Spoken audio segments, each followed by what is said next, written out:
อืมมีคนแม่ผึ่งบ่เพิ่งผึ่งเขาไปเฮ็ดหังอยู่ก็ดังอีกดังวู้อยู่อืเป็นจังไดมเนาะโอ้ก็อยู่ริมทางป่าไม้ป่าตอกบางอืม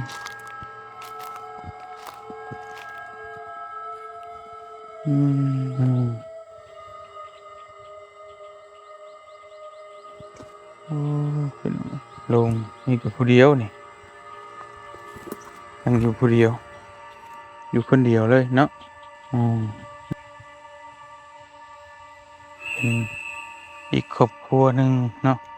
มาอยู่นำกันพี่น้องเอ้ยอืมมีชื่อมีป้าย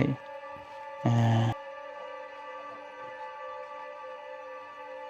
อย่างผู้ที่ล่วงลับไปดนแล้วแบบว่าอืให้มาอยู่มด้วยกันมาอยู่นี่ไว้ให้อาศัยที่นี่เพราะตาว่ามที่ความเชื่อเพิ่นว่าเอามาให้ต้องได้ใส่เดี๋ยวต้องได้อยู่ได้เช่าคือแบบว่าลูกเมียเฮาหรือว่าพ่อแม่ล่วงลับไปแล้วเนาะอ่าหรือว่า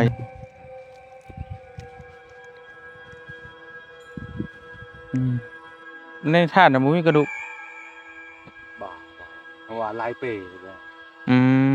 แต่ว่ามีพระมาสูตรบ่นบ่แต่อืเขาเจ้ามกันเชิญกันอัญเชิญคือกันแต่ว่าบ่มีพระเนาะเชิญตั๊กแตนมาใช่ป่ะตั๊กแตนนั่นเป็นตัวแทนตัววิญญาณเออนี่บ่มีตั๊กแตนแต่ว่าบัตรเชิญน่ะตั๊กแตนมันสิมาเองเอมันสิมาเองอ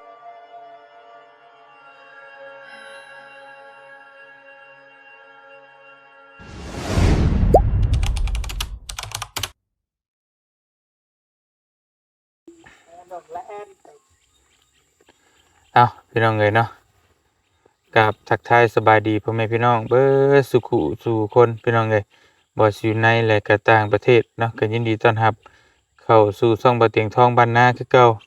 มื้อนี้เฮาก็กลับมาพี่น้องเลยเนาะอ่าเป็นทางผ่านเฮาผ่านมาพอดีเห็นธาตุอยู่ป่าช้าที่ว่าเฮาเคยมาถ่ายตั้งแต่สมัยรอบที่เฮามาหาทั้ง ทีมงานเราวใต้นี่เด็กเล็กเลยพี่น้องเนาะเด็กเล็กเนี่ยเนาะเล็กบ่สบายดีเด้อที่เฮามาบ่เตียงก็ลืมน่ะพี่น้องแต่ว่ารอบที่สองที่สามนี่แม่นบ่ได้มาแน่ๆอยู่แล้วอ่าทางน้องๆเพิ่นพามาถ่ายประสาบ้านทุ่งหวายเนาะพี่น้องในเมืองท่าแตงแขวงซิกองที่มันแปลกๆที่เฮาพามาถ่ายแหละที่ว่าเพิ่นเอาศพตั้งใส่โลงแล้วบ่ได้เผาตั้งไว้หั้นนะพี่น้อง วันนี้เขาผ่านมาบัดนี้ก็เลยมาเห็นธาตุตั้งอยู่บัดนี้อ่ามันธาตุแต่มันเป็นพุทธได้พี่น้องเอ้ยบัดนี้มันก็เลยสิว่ามันแบบผสมประสานกันแล้วก็เลยพอเตียงเห็นกันว่าแปลกดี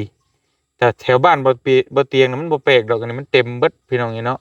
เพราะว่าเป็นพุทธอะมันมีหลายตามวัดตามว่าตามหยังแต่ว่าอยู่พี่ส่วนหลายบ่ค่อยเห็นเนาะที่แปลกเนี่ยคือ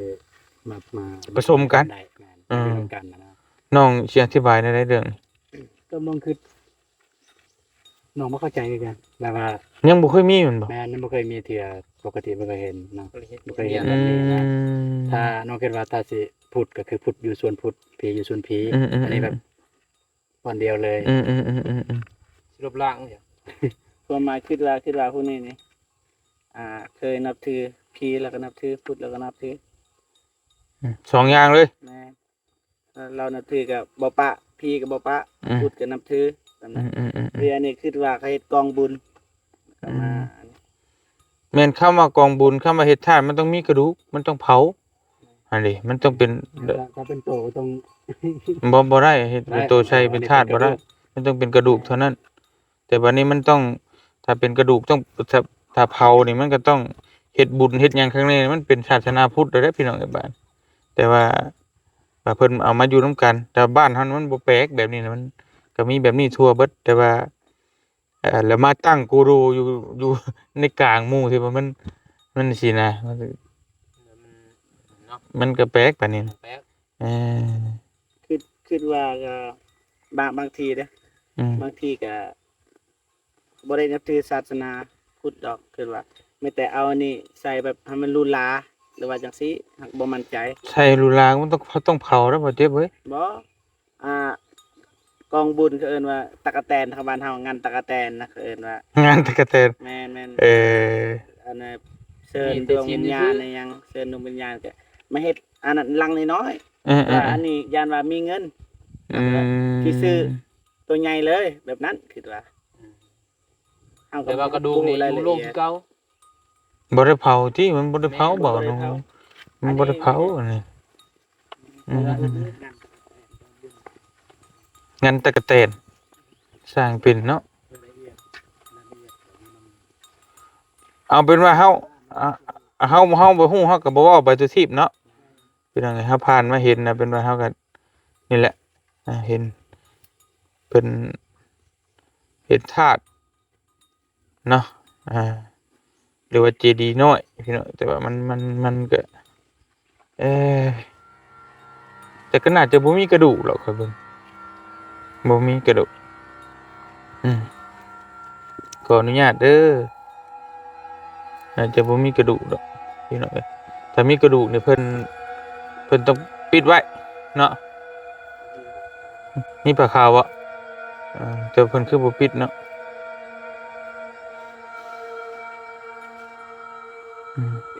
ไก่ยัง พิธีของเพิ่น อีก แปลกนะ เด็ก อืม อีก100 ปีนี่จะไปทำใดต้องขอเพราะว่าคนเฮานี่ก็มีคนเกิดคนตายวนเวียนอันบ่จูดนี่เต็ม โอเค เดี๋ยวเอาได้มาแล้วก็สิพาพี่พาน้องเลาะเบิ่งจักดึกจักหน่อยพี่น้องเอ้ยยามฟ้ายามฝนแล้วเป็นจังไดอากาศมันเปลี่ยนแปลงอยู่บ่ บ่เห็นบ่อยากเห็นน่ะนะ งัวก็บ่ย่านผีเนาะงัวนี่เนาะ บ่ยันนะ อ่า มันหูอยู่เด้ ไปเลาะเบิ่งก่อนจักดึกจักหน่อยพี่น้องเอ้ย บายบ่เป็นก็สบายนำกัน ไปพี่น้องเอ้ยบ้านนี้ คนบ่ปากเอาเยอะอยู่ในบ้านเนาะ ไปเลาะเบิ่งปราสาทก่อนพี่น้องเอ้ยเนาะ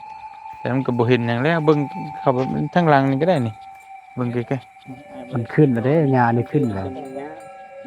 ๆถือแม่น บินเลยแล้ว มันมีบ่ล่ะมันมีบ่ล่ะทางใน นี่เต็ม อ๋อ เต็มทางใน บินไกลๆแบบนี้ ทางในเต็ม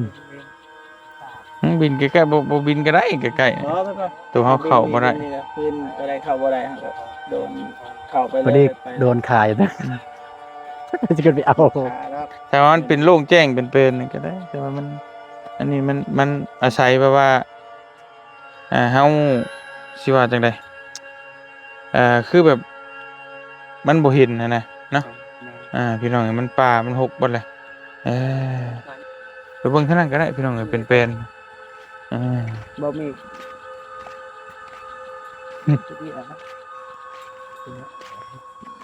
เป็นยัง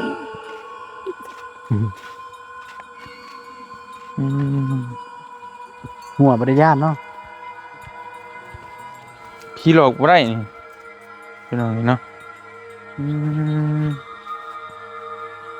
สงสัย ขออ เขา นุญาตเด้อขออนุญาตเด้อ ขออนุญาตเด้อขอถ่าย ถ่ายไง ให้ เด้อ ให้พี่ให้น้องเบิ่ง อีกรอบหนึ่ง เนาะบ่ได้มากวนบ่ได้มาอิหยังดอกโอ้ยพี่น้องเอ้ยนี่ก็แปลกๆที่ว่าตามที่เฮา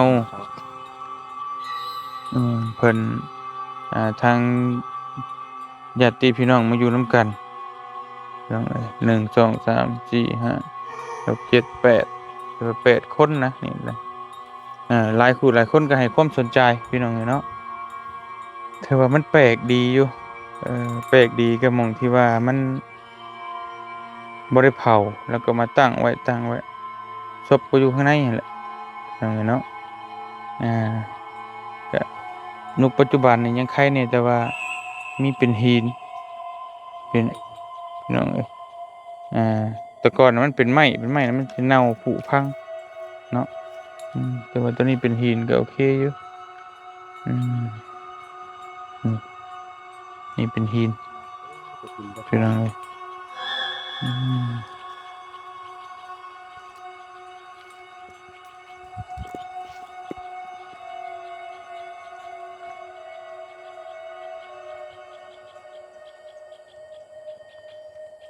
อืม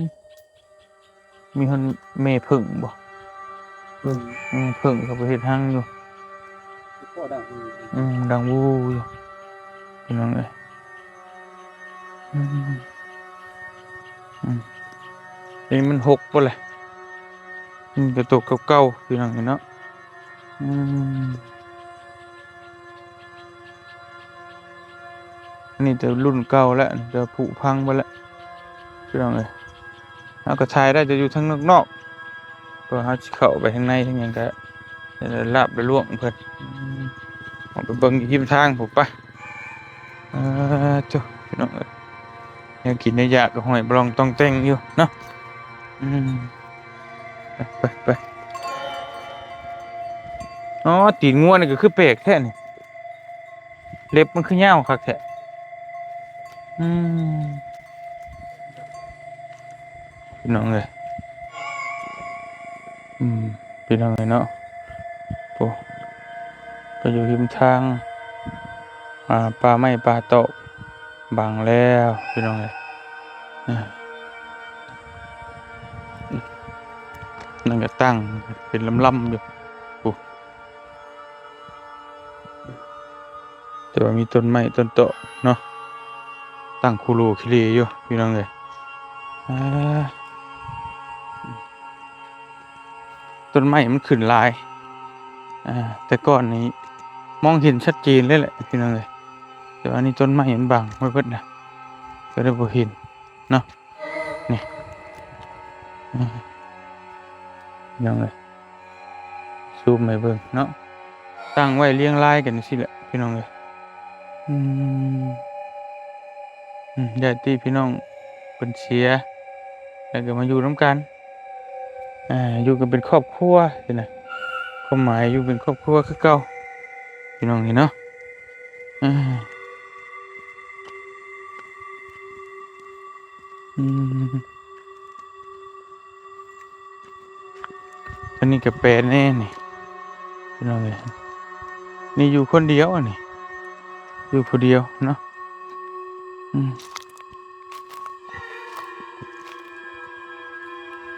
อืมเอาไว้จังซี่ได้เลยพี่น้องเอ้ยเนาะตั้งกรงโดงไว้อาปูนก็ผุพังแตกเบิดเลยบ่เอาหยังจิกไว้เลยพี่น้องเอ้ยเนาะอันนี้เพิ่นมักทำความสะอาดให้มันเปให้มันเป็นอืมแต่บางหม้องก็บ่ได้มาเฮ็ดโอ้พี่น้องเอ้ยตั้งไว้ริมทางแบบซี่เลยเนาะเก่งดิ่งไปเลยพี่น้องเอ้ยมันก็แปลกดีคือกันนะริมทางไปทางมาถือว่าทางผ่านน่ะนะอืม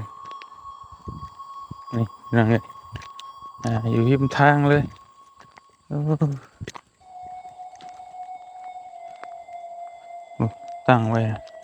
กรุงโดงเก่งดิ่งเนาะอืมโอ้พี่น้องนี่ก็ผู้เดียวนี่ลงยังอยู่ผู้เดียวอยู่คนเดียวเลยเนาะอืมนี่มีคนอยู่ข้างในแท้ๆเลยพี่น้องนี่เนาะบางคนถามหลายคนว่ามันก็มีคนอยู่อีหลีวะมีคนอยู่อีหลีเลยพี่น้องเอ้ยเนาะแต่เพิ่นก็บ่ได้เผาเพิ่นเอามาตั้งไว้แบบซี่เลยกรุงโดงจังซี่เลยพี่น้องเอ้ยแปลกดีเนาะยอมรับว่าแปลกๆหาก็เห็นนี่แหละบ่เถียงก็ได้เออบ่เคยเห็นจักเทื่อหลายหม้องหลายบ่อนไปมีแต่เผาซะส่วนใหญ่แต่อันนี้บ่เผาบ่พังแล้วก็ตั้งไว้แบบซี่กรุงโดงนี่เลยพี่น้องเอ้ยนี่เนาะเป็นอีกชนเผ่าหนึ่งชื่อว่าแปะนี่เด้นี่ก็ชื่อเพิ่นเนาะ ผู้ที่เสียชีวิตพี่น้องเอ้ยโอ้รายชื่อเพิ่นปีเดือนเนาะเท่านั้นเท่านี้มือเสียชีวิตนี่ไว้หิมทางซี่แหละพี่น้องเอ้ยเออเนาะนี่ก็ศพหนึ่งคนหนึ่งนะก็สิว่าได้ก็ได้เออ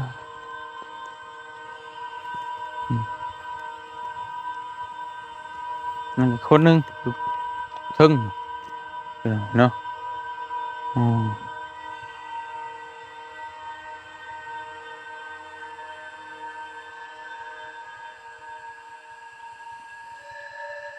อืมอยู่ไผอยู่ลาวตัวนี้ก็ยังมีไม้อยู่พี่น้องเนาะอ่า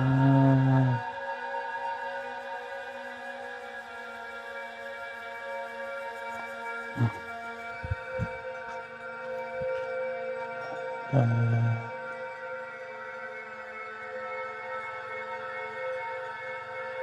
นี่ก็เป็นอีกคนหนึ่งอ่าหรือว่าครอบครัวหนึ่งนะพี่น้องเนาะ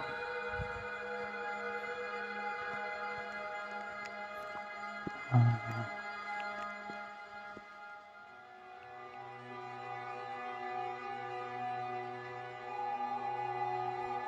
มี3 คนพี่น้องเอ้ยตัวนี้นะเป็นแถวกันเรียงรายลงไปพุ่นแหละพากันอยู่แบบก็สิว่าคือคนเฮาก็เป็นหมู่บ้านนะหมู่บ้านหนึ่งเนาะอาอืม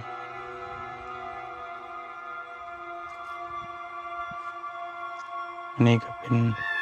อีกครอบครัวหนึ่งเนาะมาอยู่นำกันพี่น้องเอ้ยมีชื่อมีป้ายอ่าปิดให้อย่างดีเด้อพี่น้องเอ้ยอืมพี่น้องเอ้ยมีชื่อมีหยังครับนี่เนาะอืม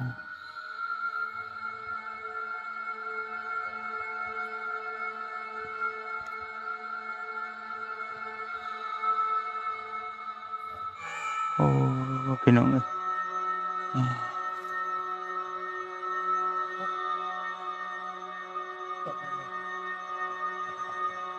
เอออันตัวนี้ได้ใช่นะที่อธิบายมาได้เลยฮะคือ คือกับที่อ้ายเห็นขาดนะแบบนั้นเพราะเอว่าอเขาเชิญอย่างผู้ที่ล่วงลับไปดนแล้วแบบว่าอืให้มาอยู่มด้วยกันมาอยู่นี้อาศัยที่นี่เพราะว่าตอนนั้นบ่มี ตอนนั้นยังบ่มีโรงมีหยังแต่ว่ายังเสียแต่ดนแล้วเฮาบ่ฮู้ว่าไปอยู่ไสแล้วหม้องอยู่หม้องอันนี้เนาะหรือว่าอยู่แต่ก่อนตัวอย่างว่าอยู่ก็ลืมเนาะแต่ว่าย้ายมาบ้านอยู่นี่อืมเชิญอัญเชิญมาอยู่นี้แม่นโอเคโอเคโอเคเข้าใจพี่น้องนี่เนาะเพิ่นก็ได้ปลูกเรือนไว้นี่โดยอาบ่เตียงว่าสิถามสาเหตุที่บ่มีโรงคือความเชื่อเพิ่นแม่นปลูกเรือนไว้และอัญเชิญดวงวิญญาณผู้ที่ล่วงลับไปตั้งแต่หลายๆ10 ปี100 ปีแต่ก่อนพู้นแหละรุ่นข้าวปู่ข้าวย่าอัญเชิญเพิ่นมาอยู่นำกันว่าซั่นนะพี่น้องนี่เนาะเออโอเคโอเคเออ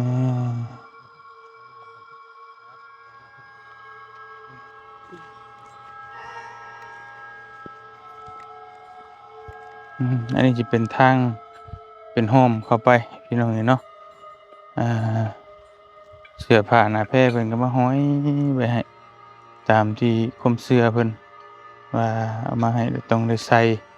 พี่น้องต้องได้อยู่ได้เช่าคือแบบว่าลูกเมียเฮาหรือว่าพ่อแม่ล่วงลับไปแล้วหรือว่าญาติ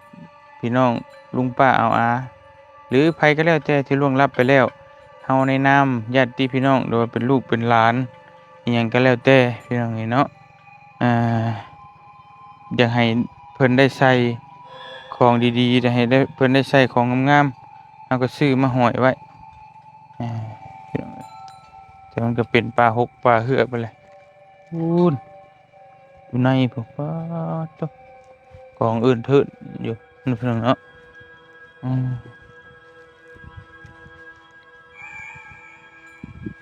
อืมบ่เห็นแล้วมันมืดเบิดเลยฟ้าไหม้บังเบิดเลยพี่น้องเอ้ยตัว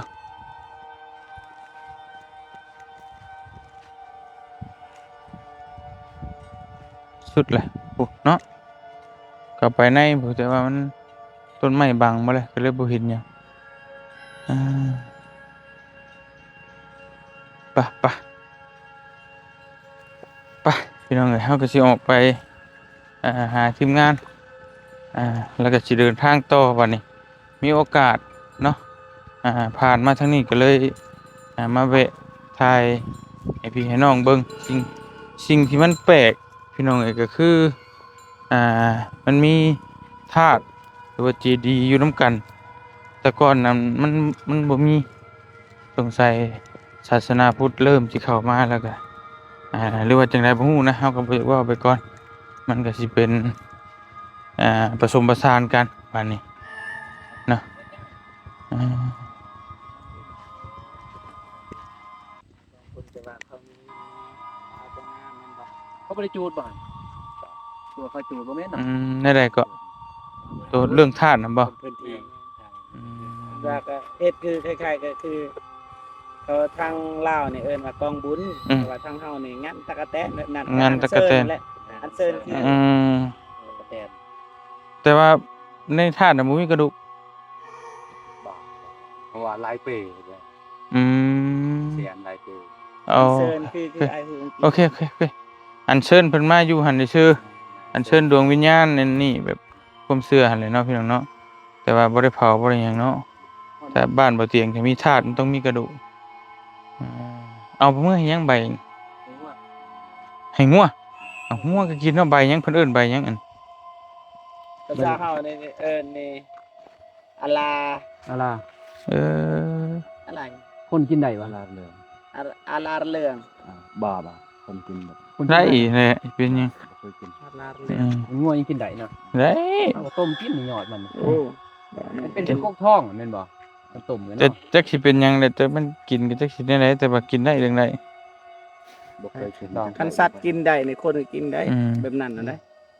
เฮาต้องเบิ่งแต่ก่อนนี่ครับเบิ่งว่า เฉพาะทางเด้อ อืม กระต่างแต่ว่าคันเอาเฮ็ดให้มันสุกกันนะบ่แม่น โอ้ยฮ้อนบ่ฮ้อนบ่ ป้าใช้จะมาเล่าเผาเอาใบไม้มาให้งัวแล้วอืม โอเคเข้าใจ ขอบใจให้เออ ตอนเด้อ กาแฟ ขอบใจหลายเด้อ ไงให้จอมมันก็ต้องอีกรอบ ได้ผู้ซื้อโดย เดี๋ยวฮู้ที่ไปที่มาเนาะเออ เพราะว่ามันภาพมันต้องดูแต่ในวัดเนาะ ในวัดอยู่ทงให้ทงหน้าก็อยู่แต่ว่ามันต้องมีกระดูกคำบ่มีธาตุคำคืออยู่แถวบ้านคำว่ามีธาตุพี่น้องเอ้ยมันต้องมีกระดูกสองต้องมีพระอ่า มาสูตรอัญเชิญเข้าไปอยู่เนาะมันต้องมีแบบนี้ เขาเจ้าคือกันแม่นบ่ว่าเจ็บ แต่ว่ามีพระมาสูตรบน บ่แต่ว่า อืม เขาเจ้ากันเชิญกัน อัญเชิญคือกันแต่ว่าบ่มีพระเนาะ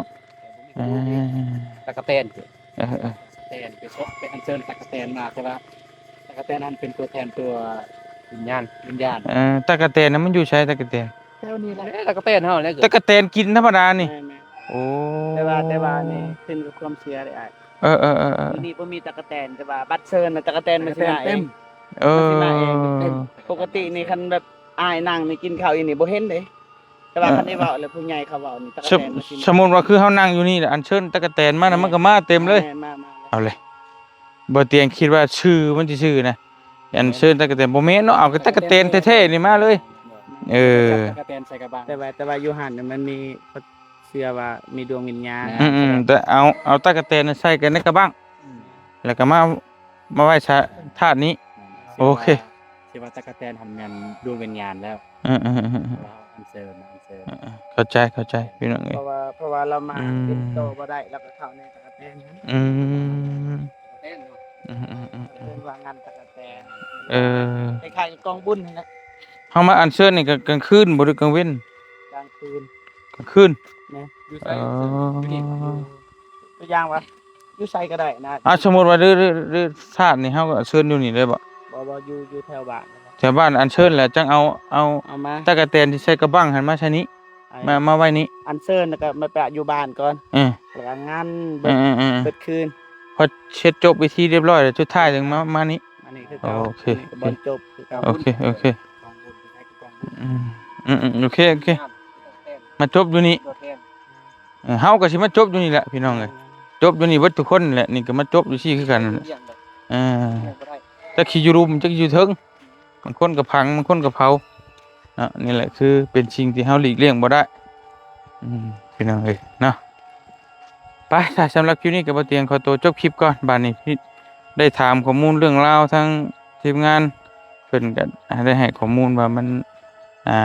ก็คล้ายๆบ้านเฮาก็เอิ้นเฮ็ดบุญแจกข้าวแต่อันนี้ก็เป็นเอิ้นงานตะกะแตนคือเชิญดวงวิญญาณมาแล้วก็ตะกะแตนนั้นไต่มาแล้วก็ความเชื่อนะว่าดวงวิญญาณน่ะเข้าอยู่ในตะกะแตนหั่นแล้วก็จับเอาตะกะแตนหั่นก็คือดวงวิญญาณหั่นใส่กระบังแล้วก็เฮ็ดบุญอยู่บ้านแล้วก็สุดท้ายก็เอามาไว้นี่เนาะอ๋อโอเคเข้าใจแล้วนั่นไงก็คล้ายๆคือบ้านเฮาก็ให้พระสงฆ์องค์เจ้าเพิ่นสวดเอาหนีบอันน่ะกระดูกใส่หม้อแล้วก็ผ้าขาวมัดไว้แล้วก็ใส่ข้าวถาดคือกัน นี่ก็คือกัน คือกันเอาละเนาะสำหรับคลิปนี้ก็บ่เตียงขอตัวก่อนเดินทางต่อก่อนจังไดก็ขอบคุณขอมุกขอบใจ FC บ่ทุกคนที่ฮักแพงและก็ติดตามโดยตลอดมาพี่น้องเอ้ยไผมีความคิดเห็นจังไดก็คอมเมนต์ใต้คลิปเนาะเฮาก็บ่ฮู้ว่ามันเป็นไปเป็นมาแบบใดเฮาก็ถ่ายให้พี่ให้น้องเบิ่งมันแปลกๆดีพี่น้องเอ้ยก็เลยเพื่อว่าเป็นแนวทางให้ได้เบิ่งได้ชมว่าให้ได้ฮู้ได้เห็นหลายแบบหลายแนวเฮาได้ไปหลายบ้านหลายเมืองก็มีแล้วเห็นหลายแบบหลายแนวก็อยากเอามาให้พี่ให้น้องเบิ่งมีทั้งแนวงามตาแนวบ่งามตาเนี่ยก็ต้องขอโทษขออภัยเนาะจะได้ก็ขอบคุณขอมุกขอบใจหลายๆที่ติดตามแล้วก็รับชมเราตลอดมาอยู่ดีมีแฮงเบิดสุขทุกคนเด้อพี่น้องเด้อเนาะสบายดีไปก่อนบัดนี้ไปเดินทางต่อ